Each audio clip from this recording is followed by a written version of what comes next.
மலர்கள் மலர்ந்தது எனக்கு மதுரசம் அருந்தட்டுமா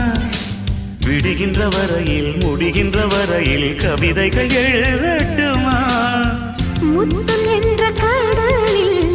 முத்து குளிப்போமா அழகு அழகு ஓ நீ நடந்தால் நடையழகு அழகு நெருங்கி வரும் இடையழகு அழகு வேலெறியும் விழியழகு